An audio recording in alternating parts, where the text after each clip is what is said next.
If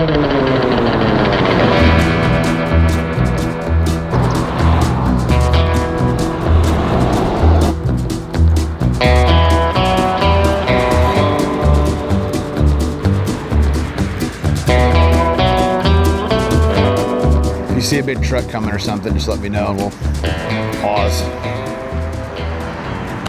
What's up guys, I'm Caleb Abercrombie. I'm the owner of Bar-A-BBQ here in Montgomery, Texas. We're located at 21149 Eva Street. We're also right on Main Highway 105, which stretches all the way from Beaumont to Brenham, all the way to Austin. So very busy highway as you can hear.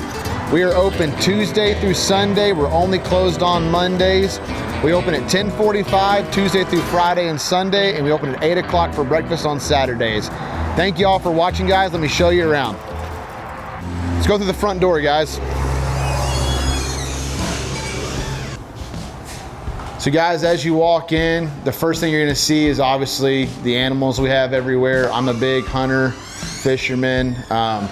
All of these you see here were actually taken by me throughout the years. I actually had my very first whitetail up here. We called this one Kickstand. He's got about a 10-inch drop tying off his right main beam. Super old deer. It was a very, very fun hunt. Got another typical whitetail up there. We have our big elk as well. Was taken with a bow, which is a really cool story, but for another video. But guys, as you walk in, we have obviously, some of the accolades we've acquired over the time. We've got our top 25 best new barbecue joints on the wall here as you wait. I've got some really cool old signs and decor I love. We have our Troubadour banners, shout out to Chase. Some of the typical kind of Texas artists that I really have grown pretty fond of, and we've got several of their paintings around here. But yeah, typical Texas decor. You come to the block, we're a pretty simple menu. We started out very much just 100% deli style. It was all quarter pound, half pound, 1 pound for all the proteins. There were no plates.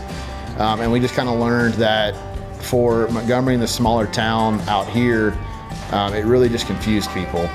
So we made the decision to put plates on the menu, and I think it was a great decision because it's become our top selling item.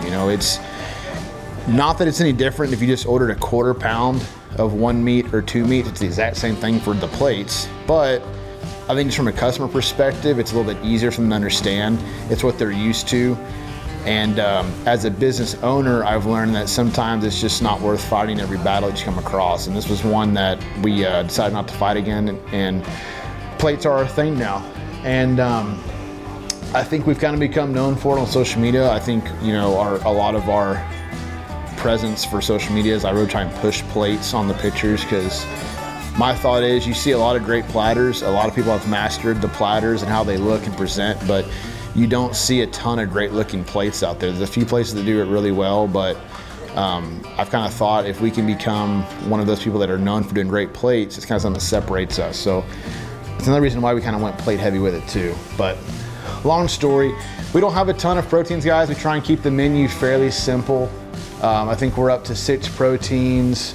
We've got 5 sides now, and then about 4 different desserts or sweets. And most of the proteins up there, we don't have them every day. So we do run specials every day of the week. It's a different special every day.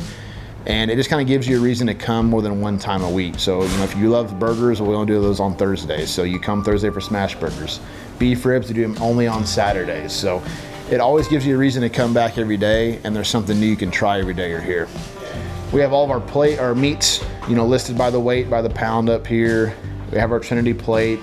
Become a popular thing. It's a slice of brisket, 1 rib, a link of sausage, and 2 sides with a drink. And then we have our kind of family platters as well for 2 to 3 people. We have the sampler, we can try a little bit of everything. And then we have our Texan platter, which feeds about 3 to 4. We sell a good bit of those on Saturdays for sure, and Sundays. We have our sweets. You can see all those. And then we have our very tiny breakfast menu. We have added a little bit to it. We just haven't updated this menu yet. Like now we do the breakfast burgers, which become fairly popular. But yeah, we probably need to update that sooner than later. And then one of my prized possessions, I got my John Ballman record signed up there. We got really fortunate to meet him at don't remember what festival it was, but when I lived in North Carolina in my early 20s, me and my wife, I found myself kind of missing Texas and listening to a lot more Texas country music. And Bauman was the guy that always came on my Spotify. And so kind of started following him for about 10 years now and loved his music, kept following his career.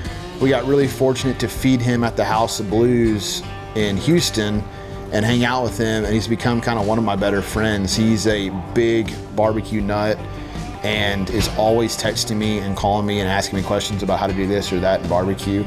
It's kind of funny because he has no concept of time. He'll call me at 3 in the morning, like, hey, I gotta throw a brisket on, what do I do? So, love John, love his music. I got his couple albums signed around here. We just got our Lone Star signs in, are pretty cool from our vendor. Actually, can turn it on today. But I think that thing's pretty badass. But this is my coolest thing I've just got. So I picked this up from a Montgomery Independent School District auction supporting the kids. We have a senator that lives here in Montgomery, and his son goes to school here, and he auctioned off one of the chairs from his office. So it's got the crest on there, and I was not leaving that auction without this chair. My goal is to one day have an office in the restaurant that I can put this chair in. So, all right, now as far as indoor seating, we don't have a ton. We're a relatively small space. I think we have exactly 22 seats inside. We're in about a 1,400 square foot building, which includes the kitchen space and the block space. So we're a little tight, but honestly, most people sit outside anyway. We have, I think, 25 picnic tables outside. Most of them are shaded. Yep, so like I said, we got a ton of outdoor seating, outdoor space. I think we're like 1.5 acres property-wise for the entire layout. You know, and obviously most of it is outdoor seating. Honestly, no matter how hot it is outside, these seats in the shade are actually comfortable year-round. Outside of when it's cold as shit outside. Cold, it's good luck. But hot-wise, we got you covered with shade. But we got a little rock sitting area. We fire this fire pit up when it does get chilly, like 4 times a year here. We've got a good bit of grass area, let the kids play around in. We try and keep it stocked with toys. They disappear sometimes because on a Saturday, Sunday, we might have 30 or 40 families out here with kids running everywhere, and sometimes toys disappear. That is the one perk of being a football coach's son, is you always have access to basketballs and footballs, and sometimes the Oak Hill Junior High and high school toys end up out here every now and then, by pure accident, of course. We've got our rope and dummies.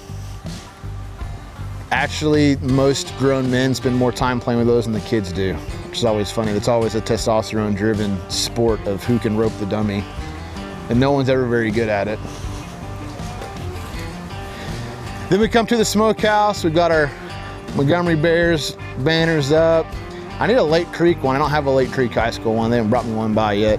But all of our different festival banners, John Deere's, they're a bunch of cool people here. The first pit you always see is the 500-gallon mill scale, the old Goldie's pit. It actually has a painted Kirby on the backside that I think Johnny put on there. But yeah, this pit, all it does for us now is basically cold smoked sausage for us. We're making about 250 pounds a week of sausage here in-house, so that requires basically this to be used almost every day we're open. We're always rolling links in this thing to get those ready for service. And then you enter the smokehouse, and we've got our Direct Heat Low Country by Syntex, one of my favorite pits we have. It's honestly my favorite one to play around on, just because the flavor profile and the colors you can get on this pit are really, really cool. We use that for all of our chickens. We reheat sausage for service every day on that pit. Then we've got the 1000 offset by Syntex. This thing is rolling 5 days a week currently. Briskets, beef ribs, pork butts. You're actually catching us on the one day that it gets a rest and we get to deep clean it. So we're about to start pressure washing this thing out for the week. And then our newest addition, The 1K rotisserie by M&M. I wish I would have bought like 3 of these things. These things have been a total game changer, lifesaver for us. Something that a lot of people like to talk about, I think, or just don't want to talk about or don't think about, but like, you know, there forever, I was having to do everything. I wouldn't give up control of anything. And, you know, if I had to run to the bank and sign a piece of paper or do anything around town, it's hard to step away from these offsets. This rotisserie, I mean, I can walk away for an hour, hour and a half, and I'm completely fine and trusted, which is a huge benefit. We got the recliner everyone sees. We try and not sit down because it's very comfortable and it's hard to get up once you do sit down, so we try and avoid that thing at all costs. But that's the smokehouse. It's pretty easy. We can go check out parking. All right, so we're in the infamous parking lot now. I posted recently about this with some slight issues. So we technically have, I think legally, like 8 to 10 parking spots. I think what the code says. Oftentimes people will double park here. So not that I'm endorsing that because that's breaking the code or whatever, but you can park here. We're also super blessed in that we have this massive grass lot across from us. I just put a good bit of money to put a freaking driveway in on over there that I don't even own. But we're fortunate enough to park over there. We can fit, I don't know, 100, 150 vehicles over there at a time. It's a big ass parking lot. We've got parking there, parking here. And that's really it. Just don't park in the fucking concrete lot over there. Hey, what's going on, everybody? This is Caleb over at Bar-A-BBQ. So glad you guys are watching. Thank you for the support. This means the world to us here at Bar-A-BBQ. So this place is run by me, my brother Cooper, and my sister-in-law Shelby. I've been doing this now for probably full-time 2.5 years, but kind of helping out Coop whenever he was doing pop-ups and stuff like that. So probably all in maybe 3.5, 4 years, somewhere around that. Our hours currently are Tuesday through Sunday. We're 10:45 until we're sold out. Saturday is the only day that we're open at 8 in the morning for breakfast. So if you guys haven't had breakfast, come out. It's fantastic. We do breakfast tacos, brisket kolaches or klobashneks. We also do biscuits and gravy. And we just started doing breakfast burgers, which are fantastic as well. It's like the late night Whataburger breakfast burger. It's fantastic.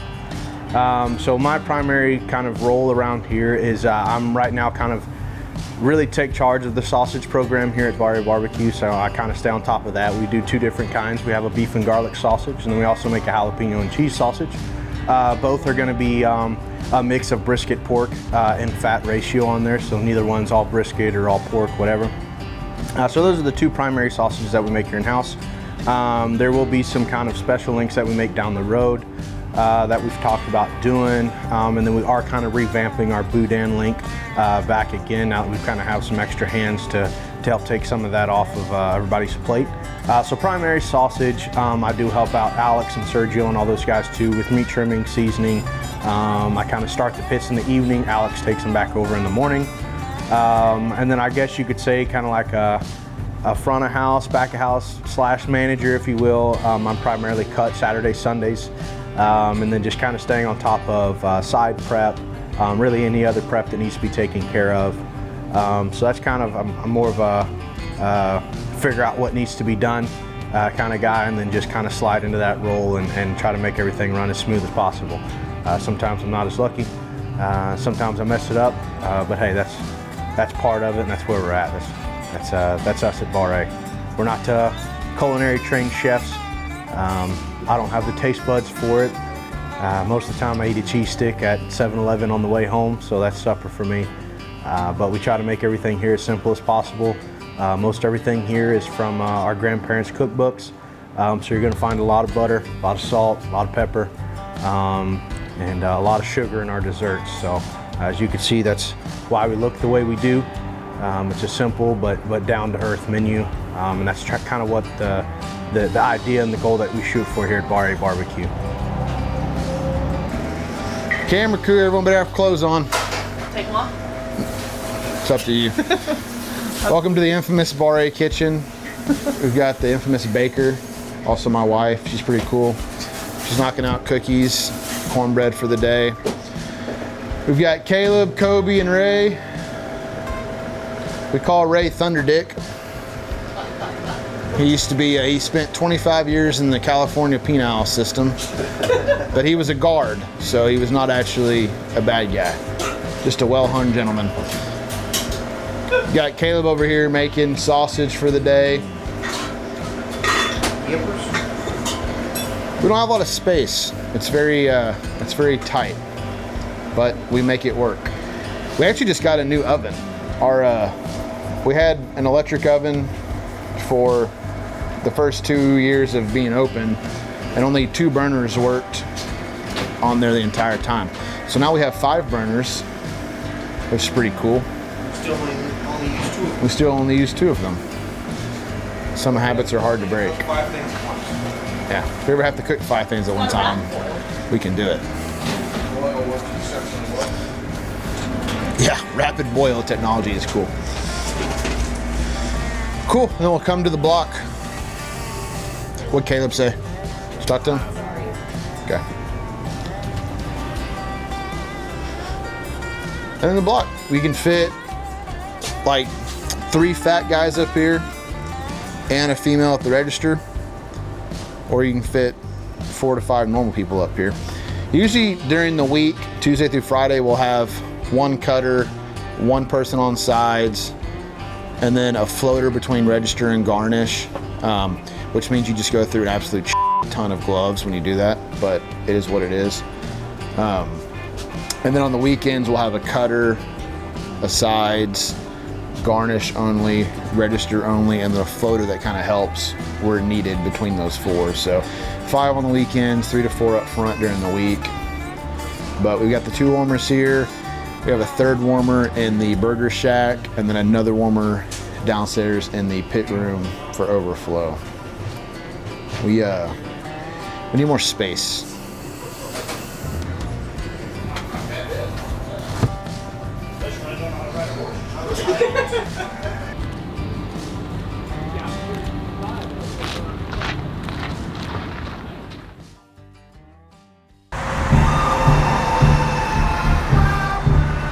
Where you play the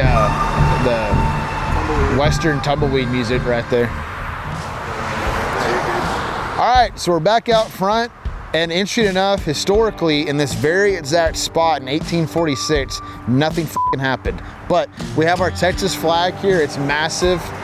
We are the birthplace of the Texas flag, which is really cool. I think we kind of claimed that forever, but I think we just made it official as a state. It was like recognized like a month or 2 ago by the House, so that was pretty cool. But yeah, we're the birthplace of the Texas flag, so interesting history. We do have a lot of really cool historical sites in Montgomery. It actually is a fairly cool historical town. But I was born and raised here. This building actually used to be a daycare that I actually used to crawl around on and my diaper in, so it was actually like in the lot over there. But that was a long time ago. No health code issues now, obviously. It's been several former restaurants before us. We took it over finally, and we're pretty happy with what we've done so far and hope to keep growing. So I appreciate you guys checking us out. Thank you, Kevin, for all that you do. You're an incredible help to the barbecue community, and a lot of us really, really appreciate all that you do, and we can never say thank you enough. So y'all follow us on Instagram, YouTube, Twitter, Facebook. Make sure you're following Kevin's BBQ podcast.